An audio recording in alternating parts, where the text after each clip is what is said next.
इस देश की आज़ादी में सिखों का 86% योगदान है। 2626 जो उम्र कैद आज़ादी के टाइम जो हुई थी, उसमें 2021 जो उम्र कैदें हैं वो सिखों ने काटी हैं, और 120 फांसियों में से जो फांसी हुई हैं उम्र कैद आज़ादी के टाइम पर, उसमें से 96 जो फांसी हैं वो सिखों ने दी हैं।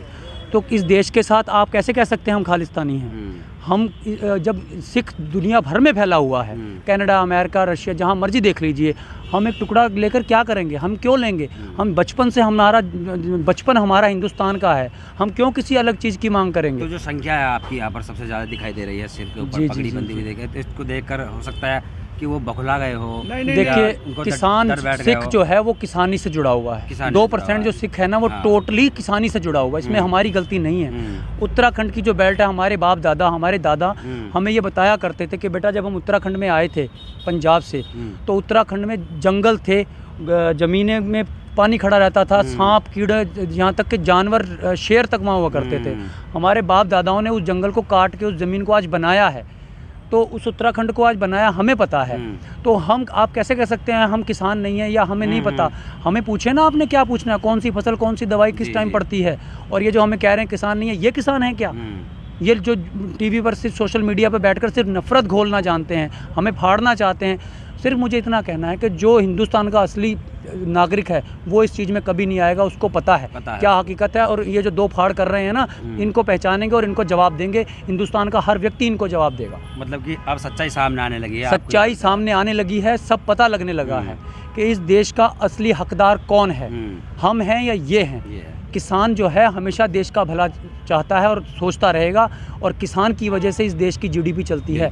ठीक है, इनकी वजह से नहीं चलती है जो देश फाड़ते हैं। कॉर्पोरेट को जो अडानी अंबानी आपने देख लिया, 10 लिस्टों में से जो 10 अमीर थे उनसे अंबानी जी बाहर हो गए। आज इन्हें किसानों की ताकत का पता चल गया, आगे भी पता चलेगा और बीजेपी को भी पता चलेगा। और जहाँ तक ये किसानों को गलत कहते हैं, कमज़ोर समझते हैं ना, ये उसका अंजाम भुगतेंगे। लाखों सिम बंद हो गए, टावरें गिरा दी गई। मैं बरेली से हूँ, तहसील बहेड़ी से, नोगमा गुरबोज मेरा गांव। में ये कहना चाहता हूँ, ये कहते हैं देखो, किसान का एक बेटा बॉर्डर पे है, दूसरा किसान खेती करता है, ठीक है, ये कैसे कह देते हैं किसान आतंकवादी है? देश की सेवा कर रहे हैं, मेरी फैमिली से आर्मी में है। बिल्कुल। अब कानून ये कह रहे हैं वापस, कानून को वापस लेने में क्या दिक्कत है? हमें कुछ, मैं इस चीज़ का उदाहरण देता हूँ, ये चीज़ हम दुकान पे लेने जाएंगे, मैं लेके आता हूँ, अगर मैं अपने परिवार में जाता हूँ, उन्हें नहीं पसंद है तो वापस कर हो जाएगी, नहीं हो जाएगी? बिल्कुल। तो बस, तो कानून वापस लेने में रिक्वेस्ट कर रहे हो, और रिक्वेस्ट कर रहे हैं बहुत प्यार से, हम तो बहुत मनते हैं, हाँ भी मान जाइए। हाँ, कोई हमारी ऐसी नहीं, कोई दिक्कत किसी को नहीं आ रही है। लंगर भी लगाए हुए हैं, लंगर लगा हुआ है, यहाँ गरीब बेचारे आके लंगर खाते हैं। सही बात। तो इस चीज़ को देखकर ये लग रहा है कि अब आपको असलियत का पता चलने लगा है कि सरकार की असलियत क्या होती है। इससे पहले आप उसको समझते थे कि हम टीवी चैनलों पे देखते थे, हाँ भी अब हमने अपनी आँखों से देखा है कि टीवी चैनल वाले कितना नफरत घोलते हैं आपस में। अब ये पता चल रहा है सब। जी। तो देखिए, जैसे अब मीटिंग में आया था, उन्होंने पराली का और विद्युत का बिल कैंसिल किया है, उसको ख़त्म किया है। तो ये लॉलीपॉप क्यों दे रही है ये सरकार हमें? जो असली बात है उस पर क्यों नहीं आती?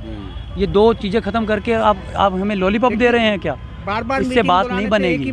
जो पूरा है वो ख़त्म करना पड़ेगा, और हमारे जो नेतागण हैं जो उन्होंने बातें रखी हैं, उनकी बातें इनको माननी पड़ेगी। अगर आप चाहते हैं गरीब हर वंचित इंसान की आवाज आप तक पहुंचे, तो हमारे चैनल को सब्सक्राइब करें और बेल आइकन का बटन दबाना ना भूलें। देखते रहिए बहुजन हलचल न्यूज।